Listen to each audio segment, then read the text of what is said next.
2019 was marked as the year when an incredible escape from the most heavily guarded prison took place. It was the Lebanese billionaire Carlos Ghosn, CEO of Nissan, that constructed a masterful escape plan to leave the country using a rather unconventional method. Despite his high social status, Ghosn managed to escape inside a musical instrument box, but how? Let's find out. Carlos Ghosn's success journey began at Michelin in France, where he rose to lead the American division. He later became deputy CEO at Renault during their financial crisis and turned the company around. Ghosn earned the nickname Cost Killer for his efficiency-driven restructuring. Expanding further, he acquired a significant portion of struggling Nissan, becoming its CEO, despite initial skepticism due to his non-Japanese background. Under Ghosn's leadership, Nissan also experienced a remarkable recovery. However, his cost-cutting measures faced criticism for factory closures and worker layoffs, leading to protests. Carlos Ghosn successfully rescued Nissan from crisis using a strategy similar to his work at Renault. Controversial decisions like adopting English as the official language and changing the promotion system faced resistance but proved effective. Within a year, Nissan achieved significant milestones and transformed completely.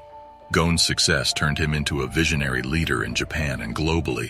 His reputation as a turnaround expert extended beyond business, with media features, awards, and even a popular manga dedicated to him, elevating him to celebrity status. But how did he manage such an incredible escape? Carlos Ghosn guided both Nissan and Renault to prosperity. Assuming the role of CEO at Renault in 2005, he managed the two-car giants concurrently, an unprecedented feat. His achievements led to a substantial annual salary of $17 million, stirring envy and resentment among Japanese CEOs. His opulent lifestyle, marked by extravagant parties and luxurious indulgences, contrasted with Japanese norms. However, he remained steadfast in his choices. Unfortunately, this success and lifestyle attracted detractors, culminating in his arrest in Tokyo on charges of financial corruption on November 19th. Expecting support from Nissan, Ghosn was disheartened when the board appointed a temporary president and initiated an internal investigation. The probe unveiled significant administrative and financial corruption, resulting in his swift removal from the CEO position. The betrayal left Carlos Ghosn utterly shocked. Now in jail, he awaited answers and hoped for Nissan's aid during this challenging time. The downfall of this once celebrated leader sent shockwaves through the business world, leaving a legacy of controversy and questions about the true extent of his alleged misconduct. Carlos Ghosn faced a primary accusation related to unreported earnings, potentially leading to tax evasion. While his salary was declared, the issue arose from his retirement fund, which he planned to access after retirement. He argued he couldn't declare money he hadn't received yet. Japanese authorities saw this as financial fraud. Additionally, Ghosn endured 3 months of solitary confinement in Kosoki prison without being charged with violent crimes. Nissan's board led a defamation campaign, accusing him of misusing company funds to buy properties. Carlos defended himself, claiming the properties were known and used for work-related purposes due to his CEO roles. Amidst Carlos Ghosn's 15-year milestone celebration for the Renault-Nissan alliance, accusations surfaced regarding the party's cost and true purpose. While Carlos maintained it was a combined celebration, doubts arose about its nature and the board's silence until later. The turning point in the board's stance on Ghosn arose when the French government acquired a significant stake in Renault.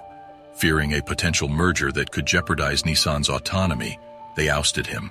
Despite Carlos's commitment to preserving each company's identity, the Japanese viewed him as a threat and attempted to frame him. Throughout his imprisonment, prosecutors lacked concrete evidence and resorted to extensive interrogations, lasting up to 14 hours, sometimes without legal representation. They even threatened his family to extract a confession. The entire ordeal seemed like a global conspiracy against Ghosn, with even Renault and the French government remaining silent and unsupportive despite his past contributions to the company. Carlos endured 3 months in court, treated like a hostage, steadfastly denying all accusations. Eventually, he secured release on bail, an exorbitant 1 billion yen, around $9 million. Forced to pay, he faced new challenges as the media hounded him, hindering his and his family's freedom. Preparing for his next move, Carlos gathered information to expose the conspiracy against him. A planned press conference on April 11th aimed to reveal the truth. Alas, within 24 hours of the announcement, Japanese authorities rearrested him, fearing disclosure of his ordeal. Despite paying bail, he was taken into custody. Fortunately, his lawyer's recorded video proved crucial. After 21 more days in prison, he was released on bail again, but now had to pay an extra $5 million, making the total bail a staggering $14 million. The Japanese authorities' conditions for his release were peculiar. They seized his non-French passports, leaving him only with the French one. He couldn't leave the country and lost access to personal devices, including laptop and phone. The harshest condition: no communication with his wife and family. Any attempt could lead to rearrest. Carlos knew they aimed to weaken him by isolating him from his wife, so he asked her to return to Beirut for safety. He didn't expect fair treatment given the prosecutor's high winning rate of 99.4% in similar cases. While awaiting trial, Carlos devised an escape plan with a team of 10 to 15 people. They settled on smuggling him through Osaka Airport, disguised as musicians with large boxes. Carlos's house was under constant surveillance, making it hard to leave unnoticed. He sought journalists' help to deter informants. When the journalists left, informants returned. Carlos called the journalists to scare them off. The escape was planned for December 29, 2019. However, Carlos's notoriety in Japan drew attention, posing another problem. Despite the risks, he believed escape was his only chance for freedom and justice. Fortunately, it was the end of the year and winter, so he wore a large jacket, a winter hat, and a mask to hide his face, which was common practice in Japan. He then contacted the journalists, warning them about the informants, causing them to vanish once again. Taking advantage of the situation, Carlos donned his winter clothes to stay inconspicuous and met with the smugglers, Mike Taylor and George Syke, at the Grand Hyatt Hotel. They offered him advice on how to avoid drawing attention until they reached the airport. Disguised, they traveled by train to Osaka and checked into a hotel where the smuggling box awaited them. Carlos tested the box to ensure he could breathe comfortably before getting inside. They placed a white cloth over him in case the box was opened. With the boxes disguised as pricey musical instruments, they transported them in a truck to the airport, going through customs without any issues. The smugglers used the pretext of having a concert in Tokyo and were leaving the country on the same day, fooling the customs officials with their story. Luckily, the customs staff didn't inspect the boxes again, believing they had already been checked earlier that morning. With some luck and favorable circumstances, including fewer experienced employees due to the holiday season, the plan succeeded. They loaded the boxes onto their private jet and left the airport without any trouble. Carlos had to wait for the plane to take off before he could get out of the box he was hiding in. He waited anxiously for almost half an hour, fearing that he might be discovered. Finally, he heard the plane's sound and felt its movement on the runway, which brought him relief as he knew he was leaving Japan. Once the plane was in the air, one of the two men who helped him brought the box key and let him out.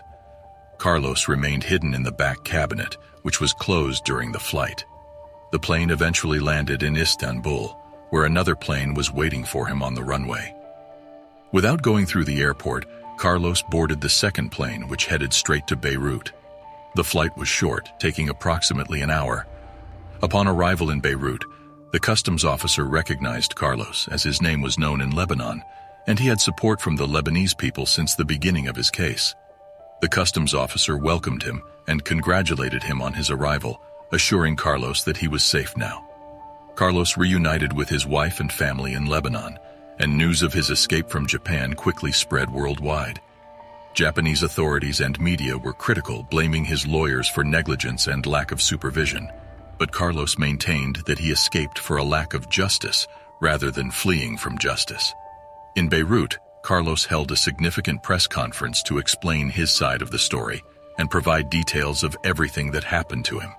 He appeared in numerous interviews on various Arabic and foreign channels, and a documentary was made about his case. Carlos had concerns about the escape, as it could have caused problems for the people who assisted him if he revealed all the operation's details. The Lebanese authorities offered to try Carlos in their court if Japan handed over the case files, but Japan refused and continued to seek his extradition. Consider subscribing to our channel for more content and intriguing tales. To this day, Carlos remains in Lebanon, where the case against him is still pending in Japan. There is an arrest warrant submitted by Japan to Interpol, making leaving Lebanon risky for him.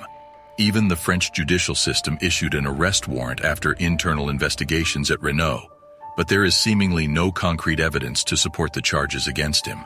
Carlos has always been open about the issue, while the Japanese system handled the case with arrogance and ill intentions. However, the whole truth remains hidden until all the cards are exposed someday.